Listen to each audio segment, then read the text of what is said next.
So up next, we're going to show you all some more examples of picture cars. For those of you who've been on the tour in the past, you may notice that things have changed out here in the studio, especially this next section of the tour. So for those of you who are my fans of the Transformers movies, you may recognize a couple of the picture cars we have on display for you here today.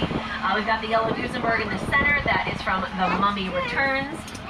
There should be, I think it's still, yeah, it's still back there. It's a creepy ice cream truck. For those of you who are my Halloween Horror Nights fans, that's been featured in a couple of our mazes, or houses, I should say, but mazes when that existed over the last couple of years here. We've got a couple of burnt orange vehicles there. Those are from the Fast and Furious movies, the trucks from the 4th installment, and then that muscle car in the end from Furious 7. Now, all these vehicles, they're all currently parked right alongside the motel we have out here in our lot. Some people say the owner of this motel is a little different. I say the owner of this motel, he's a little psycho. Welcome everyone to the Bates Motel and the Psycho House. And for those of you who maybe watch the television series Bates Motel, if you're wondering, ooh, did that show film out here? The answer is nope. That show filmed on location in Canada. They just did a really great job of recreating what that Bates Motel looks like. And then as we continue to make our way up the hill here, we're going to get a chance to pass by that original Psycho House, built at a 3/4 length scale, giving us the illusion that it was on a much higher hill than it actually was. In fact, the original Psycho House consisted of only 2 walls, but then something happened in 1964. We started a studio tour, so we added on 2 more walls. Now the Psycho House is what we call a shell, meaning it's all 4 walls, but nothing inside. But again, nice chance to see that Psycho House. Oh boy. Okay, this is embarrassing. Didn't realize Norman Bates would be home today. Hey Norman! Hey buddy, I didn't mean Psycho House, Norman. I meant lovely house. It's beautiful. We love what you've done with the place, Norman. We're just gonna keep going, if that's okay. What do you have in your pocket there, Norman? Is that, oh no. Oh, he's got a knife. Okay, well, good luck, car 3. Car 4? You got no chance. Teddy got us out of there just in time. All right, we're good, car 4. Woo! Instead, we're going to show you all one of the most spectacular sets we have here on the Universal Backlot. Welcome everyone to Steven Spielberg's crash site from War of the Worlds. And this is an actual Boeing 747 that was specifically destroyed for this set.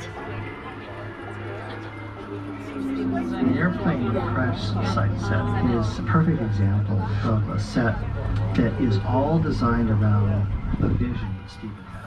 When we first began to sit down and talk about the War of the Worlds, I thought, what if the 747 goes down right in a big neighborhood? Because it's just something you don't see.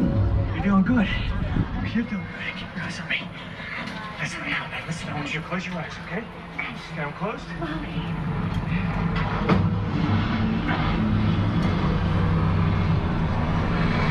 Robbie, get in. Get in.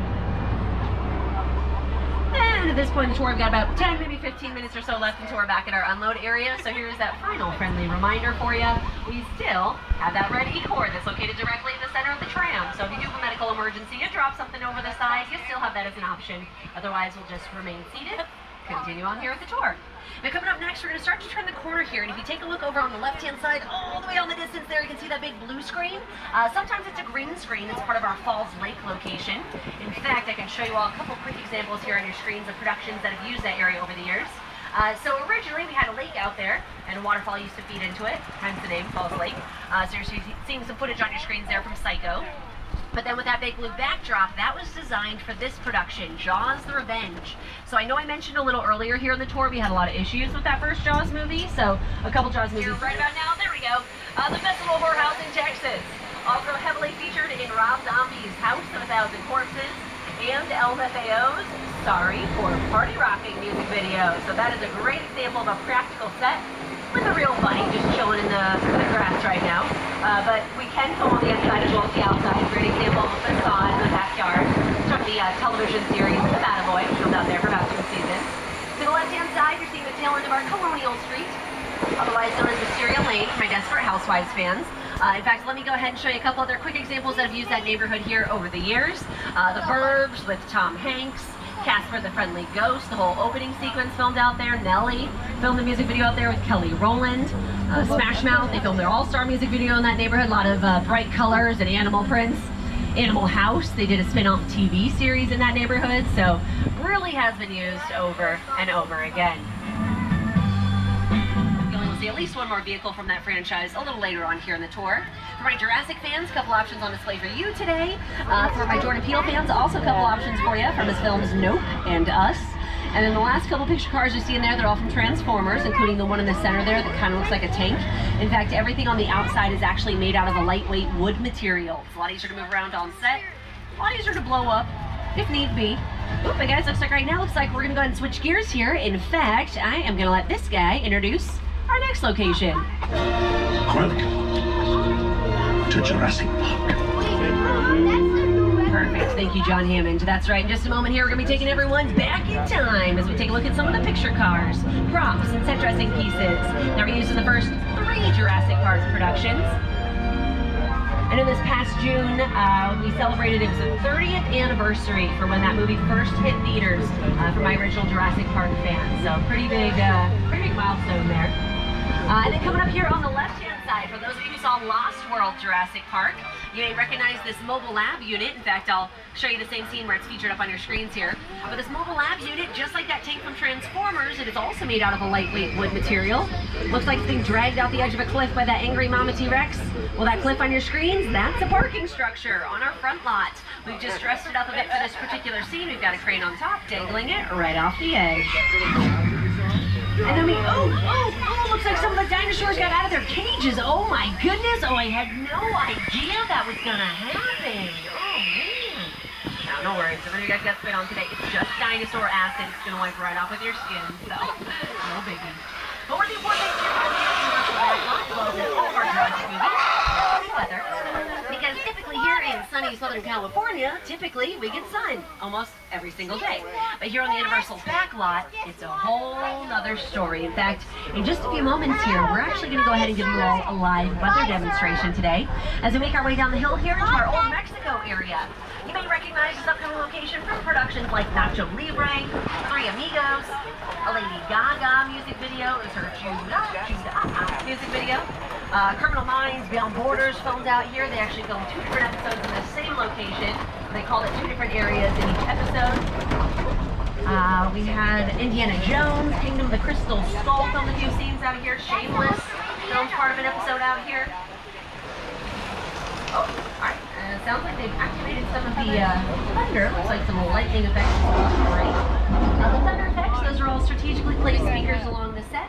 Normally that would be added in post-production, but for presentational purposes we have them along the set. Strobe lights are creating that lightning effect for us. Oh, okay, and it looks like they've activated the rain. Great. The rain effects, those are sprinklers shooting the water straight up into the air, allowing the water to fall down naturally to the earth, just like rain would.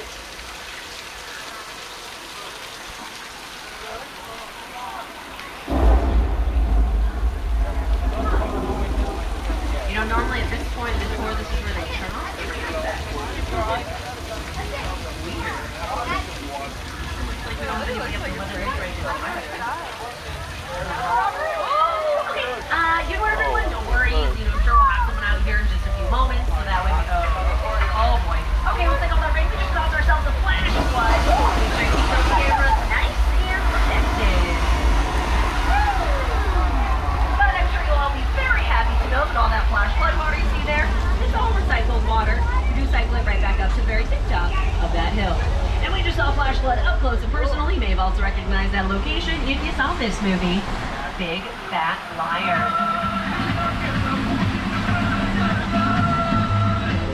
You can't outrun a wolf, kid! Yeah, we'll see about that. Hang on, buddy, motion!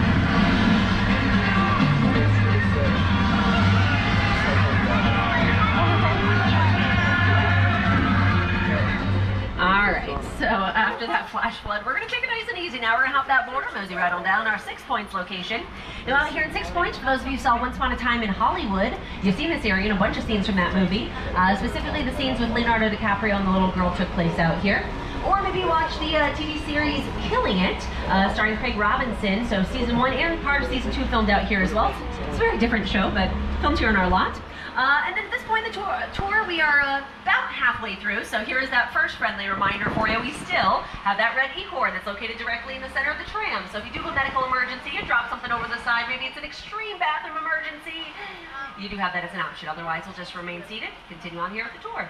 Now, something else you may notice around us here today, a lot of door frames out there, and they are all different sizes. That is done on purpose because a few of our Western cowboys were a little on the shorter side.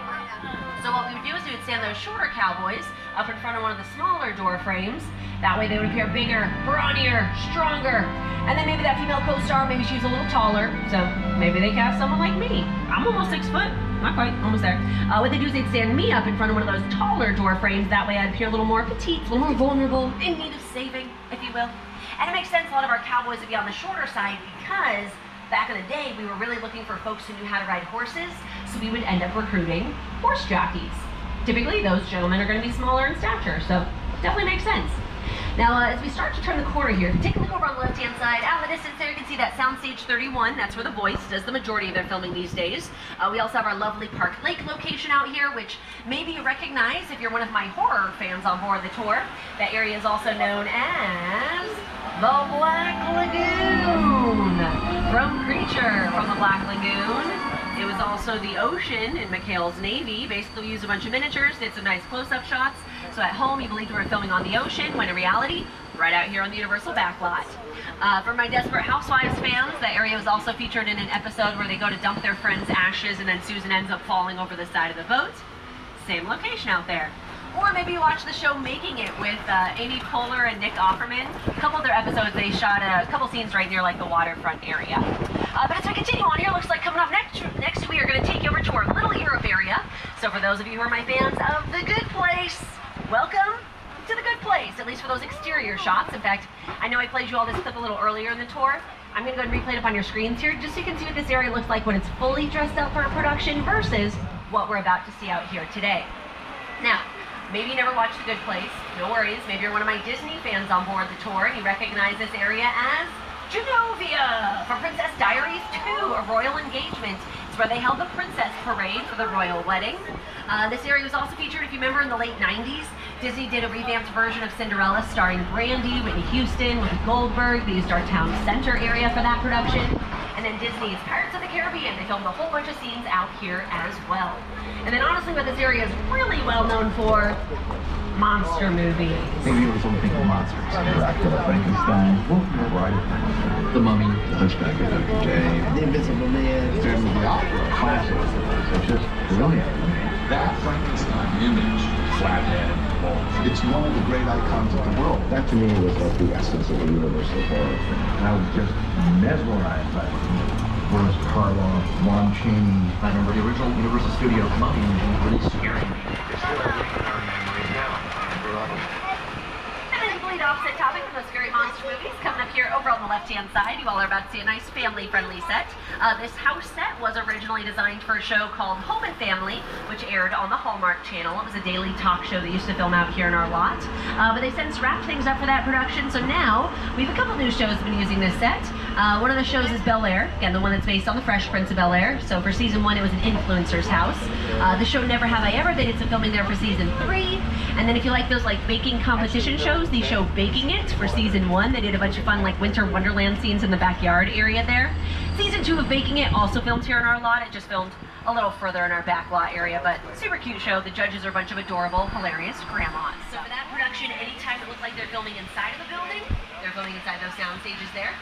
Anytime it looked like they're filming outside, like in a big city location, they were filming off to the right in our metro sets, which is where we're currently headed to next. So most of the sets that we're about to see, they're facades, which means we're just seeing the fronts and sides used for exterior shots. In fact, the first location we're going to get a chance to explore is our Brownstone Street, and I can show you all a quick example here on your screens. It's from Bruce Almighty, starring Jim Carrey. You can see the brownstone steps there on your screen, same steps, just across the way on the right.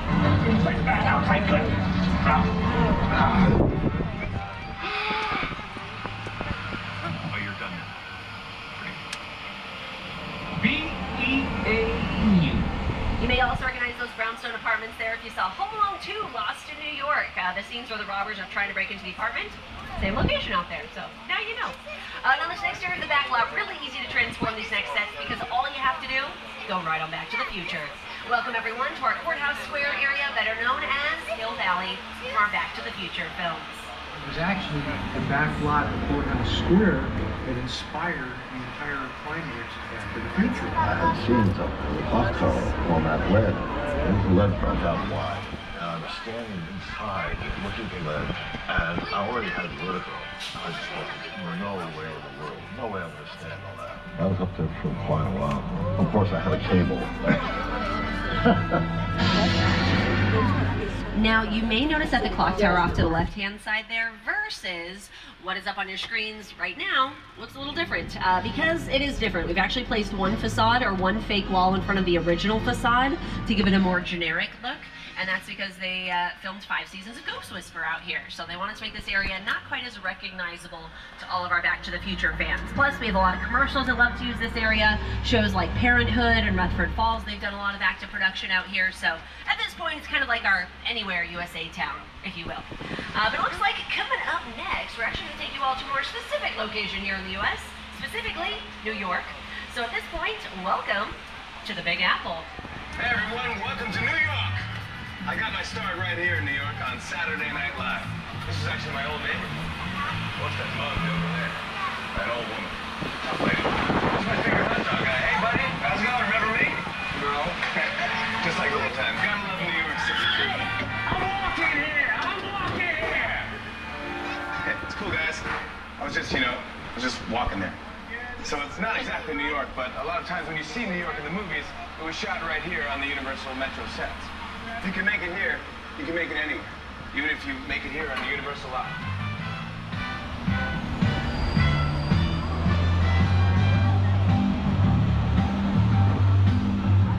A couple different productions that have filmed right out here on our New York street. That includes NCIS, Criminal Minds, The Amazing Spider-Man, and even the show American Ninja Warrior. Hey Studio Tour, this is Akbar Baja Miller, and did you know that we filmed American Ninja Warrior right here on New York Street? In fact, we built the entire course in just a few days. Take a look.